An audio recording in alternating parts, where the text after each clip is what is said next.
What if sex was never meant to be confusing, just beautifully designed? Welcome to Sex Rebranded, the podcast that cuts through the noise with bold biblical conversations about sex, marriage, and holistic health. You'll hear the candid perspective of a true newlywed, gain practical wisdom from a mom of 3 young kids, and insight from a doctorally prepared nurse and menopause champion herself. Well, welcome back to the podcast, everyone. I have a very special guest on today. It is my grandma. Yes. So, Grandma, why don't you introduce yourself and just share a little bit about yourself, because most of the listeners probably don't know you. Well, I am in this household known as Grandma or Grandma Linda to this family. And to the mission field, I'm known as Mama Linda. And we did have a season as pastors and on the mission field, and some with a mixture of both. Yeah, and Pops was in the military too. Yes, we So have. you have lots of life experiences. Yes. So tell us a little bit about you and Pops' love story. For those that don't know, I say Pops, his name is Cal or Calvin, but that is my grandma's late husband. So tell me how you guys met. And Actually, we met in Waco, Texas at a Western Union office where my mom and dad were. And I actually was in my last year of high school, and I went by the office after school to ride home with my mom and dad. And I encountered Cal at that office there, and I said, I need to talk to Mr. and Mrs. Shine. And he said, oh, all right, I'll get them. And he went and told them, and they came to the counter. My mom came to the counter. He says later that day that he gave a money order and left an open amount on it so that he gave it to someone and they could write it for any amount of money they wanted to, because he was so taken with me.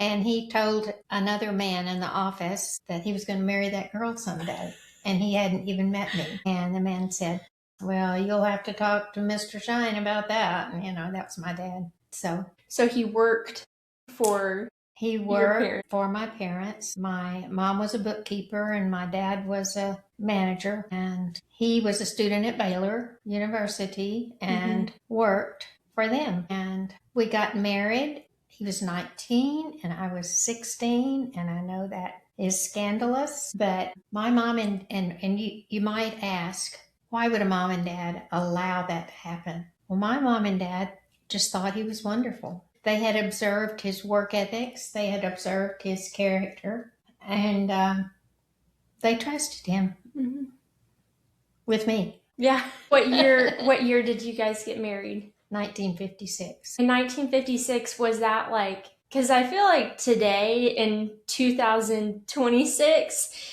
it is pretty unheard of for a 16 and 19-year-old to get married. Was that the case in 1956, or was it a little more common for people to get married younger? No, it wasn't common. It wasn't common? Okay. It wasn't common, but our situation was that I knew after I got to know him a little better, I knew that he came from a home that was very negative, and he basically had been the parent. He was the oldest child, but a very rough home life.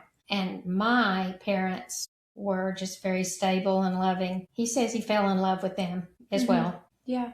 And I knew he needed that kind of substantial backup and support. How long did you guys date before? Only a year. A year? Okay. Only a year. And that's not a super short time. But I had been bored in high school.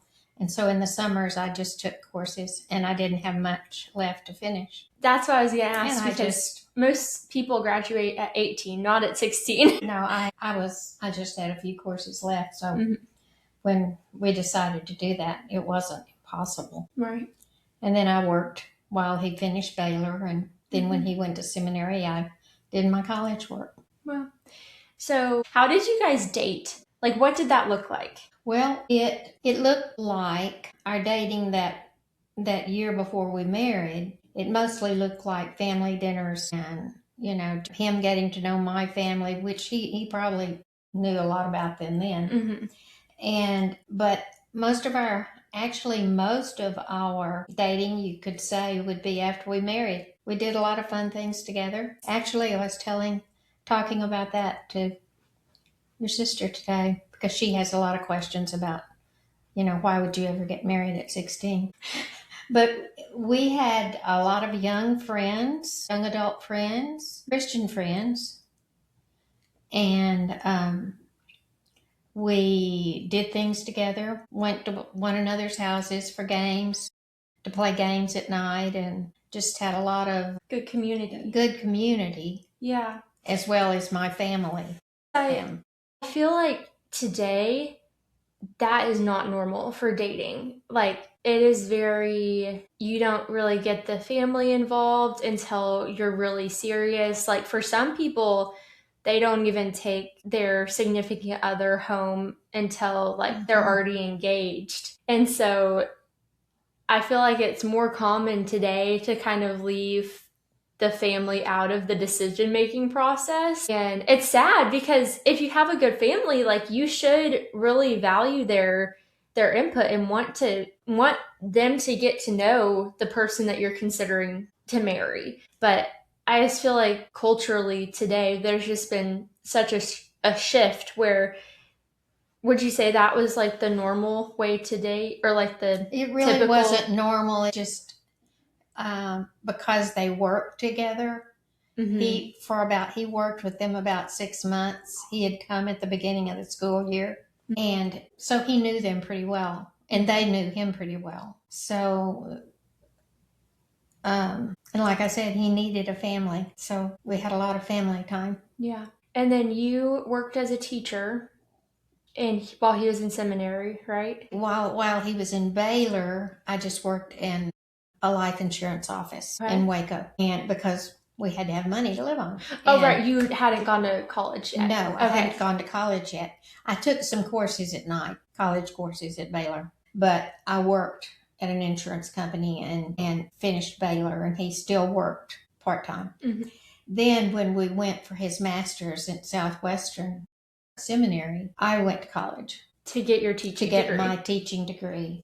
And he worked part-time and went to seminary. So while Pops was in seminary, then you went and got your degree. And then you started teaching, and then he started working as a pastor? He had taken student pastorates even when he started to Baylor.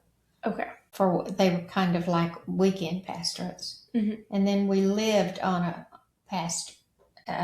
parsonage, and I taught school the last year of his seminary. Okay. Then he went into the military as a chaplain. So we had 3.5 years there before he went to Vietnam. So when did he pastor wasn't it First United Methodist or the United Methodist Church in Muskogee? He did that at a later season in our life. Okay. And that was quite a bit later. Okay. Actually, it was right before your mom was born. And she was a surprise. The surprise caboose. So she was the last. And that was after we came home from the mission field. Okay. So should we talk about marriage on the mission field first? Sure. Then? Okay. Tell me about your experience and just kind of what that was like. And we had pastored churches before that, but we had been in the Baptist church for about almost 20 years. And then we decided that the Methodist church needed teaching and pastors and teachers. So we were sponsored by them. And he came home one day. They have a conference every year to assign pastors to different churches. Okay.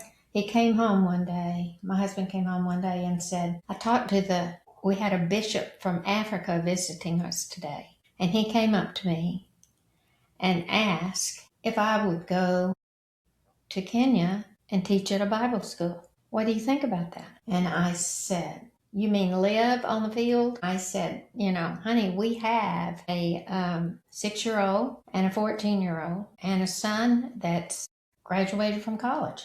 So you were thinking, well, I'm thinking, what are we going to do with the kids? What are we going to do? And we have a daughter in college. So I said, I have to pray about this. I said, and normally my take in the ministry, in the pastorate, was from even before we married was, I know you're called to do this, and I am very content and I will determine to be content as a pastor's wife. But I had never thought about living in a third world country with my 6-year-old and 14-year-old, and possibly 19-year-old. As it turned out, that 19-year-old stayed home, did not go, went to college. The 6-year-old and 14-year-old went. But I just told him, I have to give me some time. And of course, we had about 6 months if we went to raise some support, which is not really enough time.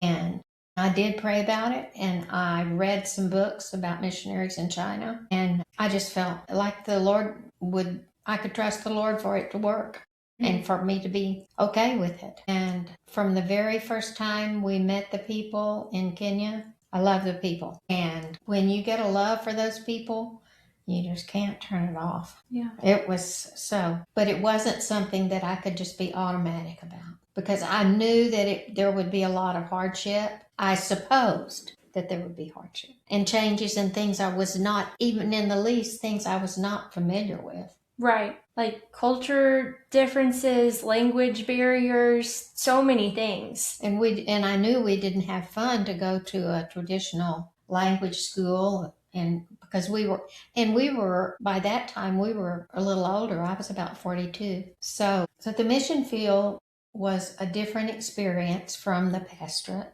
on our marriage and in our task. I think one of the things that's similar to those two is that you have to be a team, whether you're at home or on the field, and have to listen to one another and listen and talk about people's needs and what you need to do in ministry. You have to be a sounding board for one another. But that's more true on the mission field because you don't have anyone of your culture. We went to a tribal area where there were very few Westerners. At first, we went to the Bible school as the bishop had told him the first year, and both of us taught at the Bible school. Did you teach in English or did you teach? They had enough English. These were young men that had been surrendered to the ministry some years before, but just had not had the opportunity to go to Bible school.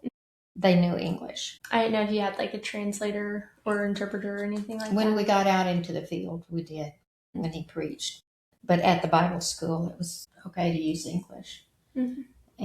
But then at the end, before the end of that first year, my husband, who just loves people and wants to love on people and serve people, didn't find that the Bible school was all that he wanted to do. So he said to one of the teachers, can you take me to a tribal group that I can reach in one day's time that is very needy? And one of those teachers said, I sure can, let's go. And he took him to Tharaka, and that's where our family still works today, 43 years later. And now there's a school and a church and a clinic and an orphanage and so many things. So we field, and there's one of the differences I believe on the field also is that you need one another because you are the only ones in your culture there. And you also need a very strong amount of intense prayer. You need that discipline because we were in a tribal area that was very primitive, and they've been at strife. There's still a lot of that there now even, but less. And they had probably even still some like witchcraft and sorcery practices. Like I remember when we went and like Mom was pointing out like, yeah, there's the witch that lives right. She lives next door. And so and practiced. She led the female circumcision. As far as marriage on the field, I just think you have to support one another in a more intense way and have daily communication, probably more than you would at home. And at home, your duties and your tasks would be pretty cut and dry. You know, maybe certain tasks would be you would have, and you could decide on certain tasks, but on the field, it all belongs to you. So he was under the Land Rover repairing it and building the building and putting in solar and feeding people, and you just get it all, and you never know what's going to happen that day. Yeah. So you really do need one another. You need to depend on one another. What did the practice of your prayer life look like on the mission field? Like, was there any structure, or was it, I mean, being around you, I think you pretty much constantly are in prayer. Well, it's now. So is it more like that, or no? It couldn't be like that because you just there was always a task that you had to do that would probably impose itself on your daily schedule. But I did during that year, that first year when we were at the Bible school, I had prayed about who would be my prayer partner or a couple of ladies, because I had always had a group of ladies at every church or ministry where we'd been that would pray with me every week. I mean, it was our task that we set ourselves to every week, and I depended on it, not only for my support, but to pray for other people. So I thought, how is that going to happen when I don't know the language? And so I just kept praying about it the first 3 months we were there. And one day, I'll never forget this.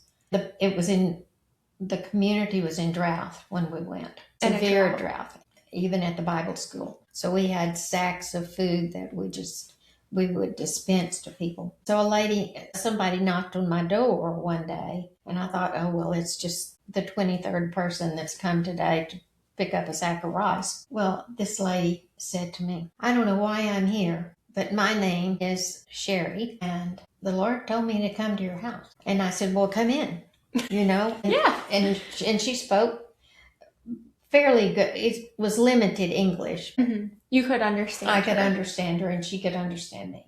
As I talked to her, I discovered that she felt like she had come to pray with me, that we were supposed to pray together regularly. And I was just, thinking, well, this is nothing but the Lord. So I asked her, what her needs were, and she said, well, her husband was not a believer, but they had a little shop, roadside shop, where they sold vegetables. That was their living, and it was difficult, for them to make a living that way. And so she came every week, and we prayed for her husband to be saved and worshiped together and prayed in the Spirit, which bypassed the language barrier. And it was just divine. And we lived there 7 years. We kept going back after that time, but we actively lived there 7 years. And I prayed with this lady during that time. By the end of that time, her husband had come to the Lord, and they had a larger shop and were doing better. And we had just had a wonderful time in prayer together. But I thought that was a divine happening. Yeah. I don't know how she would have known to... Literally, the Holy Spirit told her. Now, a neighbor or somebody could have said, there's some Westerners that just moved into that house. Right. But the fact that she felt prompted to come tell you... I mean, I was a stranger. Right. And in that culture, you usually just didn't walk up to a stranger. That's awesome. When did you know that it was time for you to not live there full time? How was that decision made? That decision was made because of, basically, we felt it was time for your mom, she just turned 7 when we went, and she was about 12. And she had a Kenyan friend, that's all. She didn't have any American friends. And I'd been homeschooling her. She'd been in the school in Nairobi. at Rift Valley one year, but her brother was there all the time. I would have to catch him to homeschool him. He was a bit hyper. So we decided that it was time for her to go into junior high school and that she needed to be home. And that we would go home and then just come back and also to try to find someone to take our place, which is what we did. And then my mom met my dad, and now I'm here. So yes. It all worked out. So I don't know what else to say about the mission field and marriage. It's very interesting that you asked this question, though, about the mission field and marriage. Because my husband now has been gone. In March, it was 7 years. And during that time, I would go a couple of times a year to Kenya. Mm-hmm. And, of course, we've been there so long.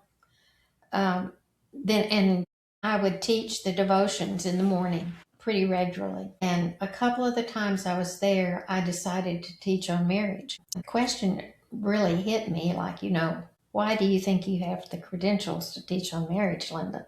And I've always felt like you had to have covering, even should have a ministry and usually male covering to teach for a woman to teach. And of course, we had pastors by that time. When I went back, in this last 7 years, we had pastors. So I felt like I was under their covering. But it was a very successful time teaching those staff members. I taught those that were the cooks, they were the field, or they were the teachers, or anybody that worked there. And they were required to come to devotions every morning. So we extended the time and did about a 45-minute lesson on marriage for about a month. And then we decided to have a weekend retreat and invite all their spouses. Oh, that's really cool. Over a 3-day period of teaching. And I invited the evangelists and the local pastors to come in and do that retreat. And we had questions about how to answer their cultural problems. The daughter-in-law, when a couple marries, traditionally they move into the husband's home. And usually they mistreat the daughter-in-law.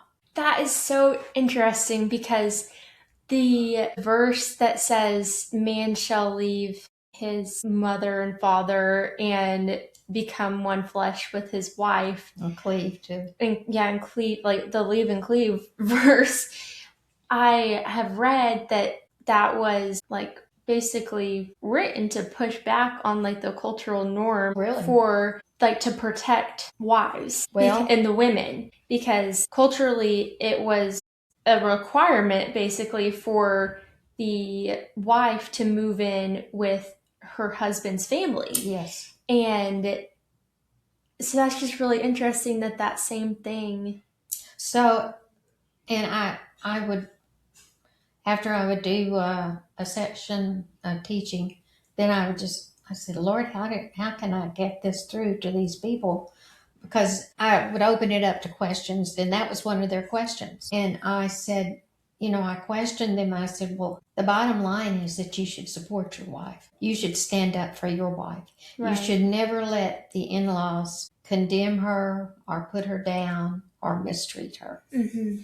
That's the heart, or like that's the root of that's the problem. Mm-hmm. Like the problem is not you necessarily moving in with your husband's family. The problem is the mistreatment and the fact that like the husband's allegiance was more strongly towards his family of origin than to his wife. Exactly. Because everyone has unique circumstances. And so that's not, I don't think, what the meaning behind that verse even was. Like, oh, you have to, like, the husband has to, like, leave his family's city and then move to wherever his wife lives. I think the mistreatment is more what he was saying, hey, this isn't okay whenever. Yeah, I don't know. You support your wife regardless. And another situation, we'd been having women retreats for years, and we'd usually have about 300 women, and often they would walk maybe 5 hours to get there for teaching.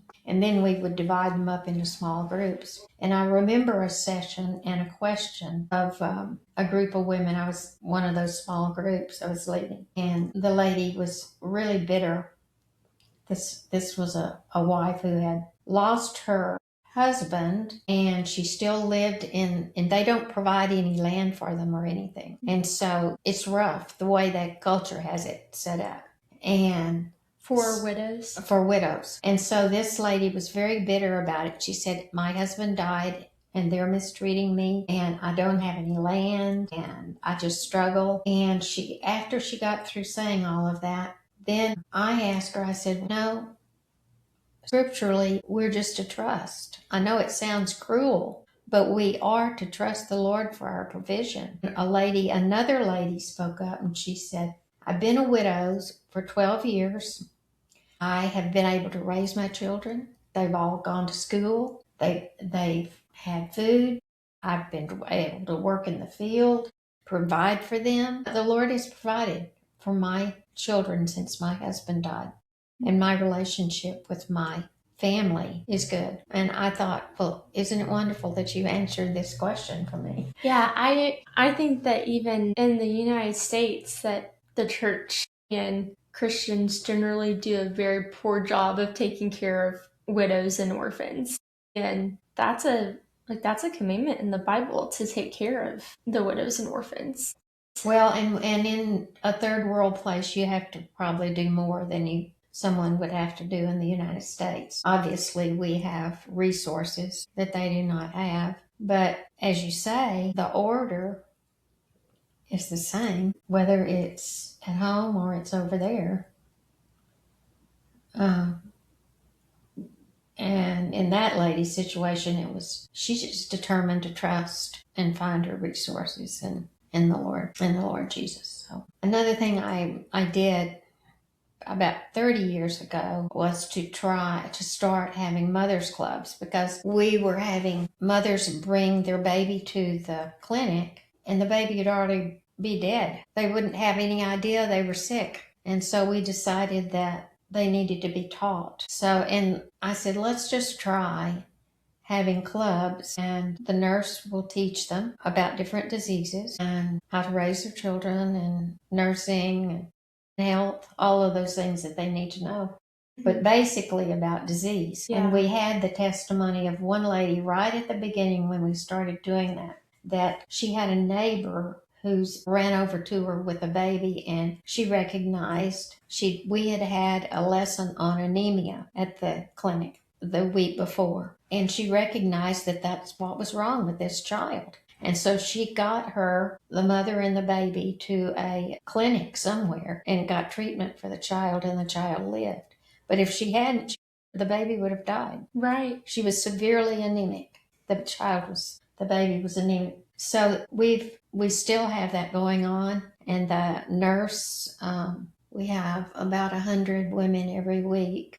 And the nurse teaches, and then someone else gives a devotion, and then they have tea, and they visit. It turned out very successful. But see, that would not work in the United States. I mean, women, they would never attend such a thing, and they can get all the education they need anywhere here. But it's still very needed there, and they enjoy the fellowship of it, because they live,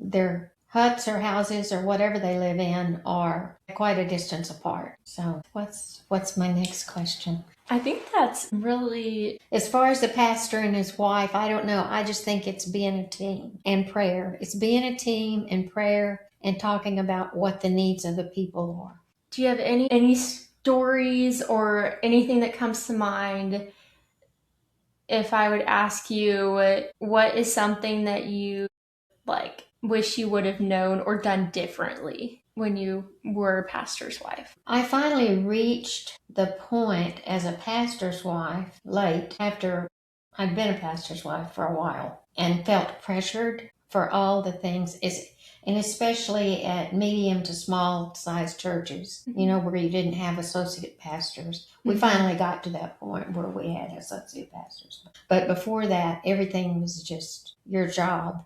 And there was a lot of pressure in that. You did every VBS, you did the Sunday school and the ladies missions group, you did all of that. And so finally I reached the wisdom to, when we'd go to a new church, to say to the leadership or elders that I felt like I should do certain things and I was going to devote myself to that. And so I chose going to choir. You play piano? Yes.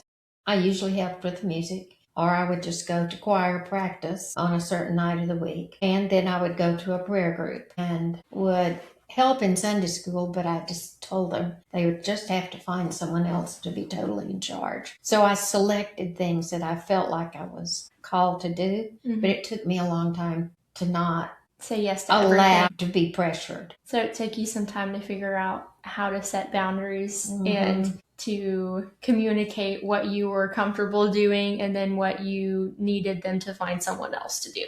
Right. Just the fact that no one else could do it or hadn't volunteered was not necessarily my calling. I finally realized that. So that was my thing that I had to learn that was down the line. And when we had some congregations where they were pretty harmonious, but then we had some others that where there was strife and dissension and people complaining. Was it ever or did people ever complain about Pops and his like leadership or preaching? Oh, yes. Was that hard for you, or it was hard for me? Were you able to like what did you do? Like if it was said in front of you? Oh, they often did. That's crazy. But there's a scripture that says when there's strife or complaining or something like that with a leader, it makes it difficult for him to lead. I think it's in Hebrews. Anyway, that was hard for me when people get themselves in groups and cliques and come up with they don't like this or music's too loud or this little thing or that little thing. And especially after we've been on the mission field and you see things that are the priorities of life are different. People are happy at the end of the day if they have water and a little food and sticks to cook their fire. And so when you see those priorities and come back home and there's disgruntled people in a pastorate, it's a bit disappointing. Yeah, I bet. So that's the hard side. But the good side is that the ministry is a blessing. And you said you had kind of made up your mind when you got married that you would be content in whatever ministry role you were put in. The Lord ended up surprising you with mission work. Right. But I feel like having that mindset had to have helped. Oh, it did. A lot. I have a couple of friends who didn't decide that before they married, and it really troubled their marriage. If your husband is going to be in ministry, you need to make that commitment with him at the very beginning. So if any of our listeners are dating someone who has a call to ministry on their life, make sure to be okay with that. Well, and don't just say it's okay. Pray about it and get your heart prepared. I think it's like when you said even about when Pops came to you and we were like, hey, what would you think about doing missions work in Africa? And then you're like, to live there? To move there?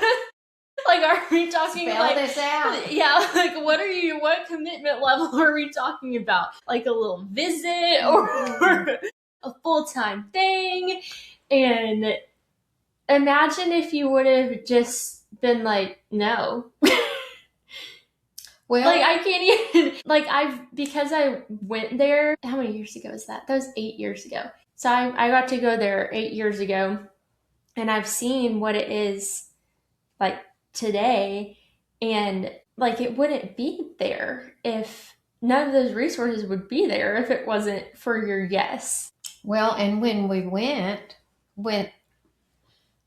out there the first time to see this tribal group, there was not a road all the way out there. He took a hatchet or a panga and cut the brush to go through for a road to be there. And it was very primitive. And the people had been fighting one another, and they had lost 300 people to cholera right in the area where we eventually built the clinic.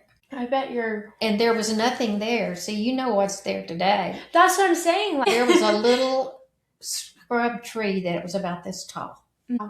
And the river. And the lady in witchcraft next door. The Lord honors your yes and your obedience. But I sensed that was beyond something that I was really prepared to do. And I needed to be certain that I had the Lord's resources to do it. Right.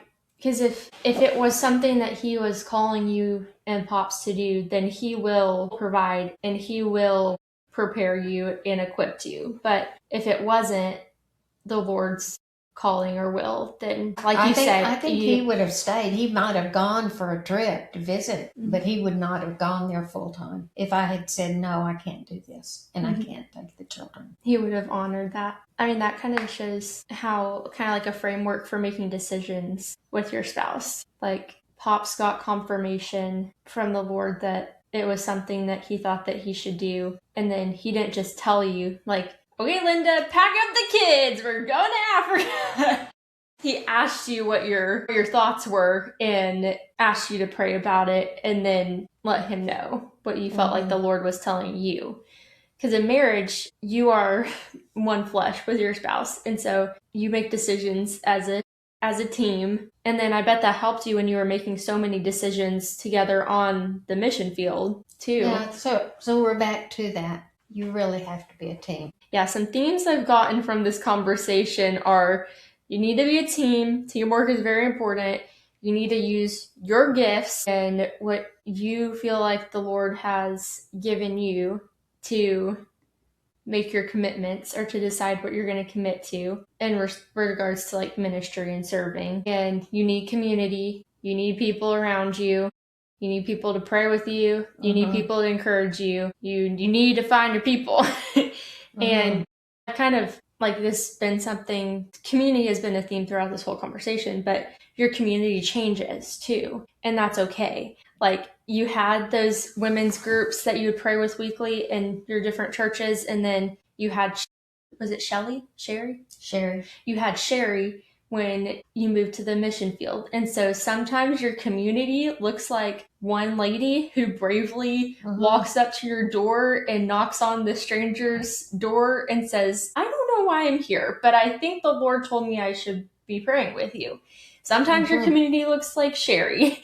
Sometimes your community looks like a group of multiple women in a room praying all together. And now in this season, 43 years later, there are prayer groups and there are, it's more structured in in the spiritual help that they need. But it was very primitive and small when we first went. Well, I think this was a great conversation. Is there anything else on the topics of marriage, ministry, or mission work that you would like to share with our listeners? I think it was probably going late in life like we did and not being lifetime missionaries, because we started when we were older. It was a little more difficult on my children, but we worked it out. Yeah. And with your mom, there were years, since there's 7 years between her and her brother, there were years when we would go back to Kenya and go to visit India, and she would be with us, and I would still be homeschooling her, and we would be on a train between North and South India and doing her homework. And we'd read through a history book on the train. I'd read to her and she'd read to me. Or we'd sit in a little room somewhere and she would do her math problems with a vegetable hawker outside the window. I don't know how she concentrated, but our kids just kind of went with it. And kids are resilient too, more so than adults. So the Lord's good through all of it. He's faithful through all of it. So thank you for asking me. Yeah, thank you. I'll probably think of a lot more things tonight when I go to bed. Well, then we'll have to have you on the podcast again. Thank you for sharing. We hope you guys have a great rest of your day and that you enjoyed listening to this conversation. Bye. Thank you for listening to this week's episode of Sex Rebranded. If you have a question you want answered or a topic you want to be talked about on the podcast, send us an email at sexrebranded@gmail.com.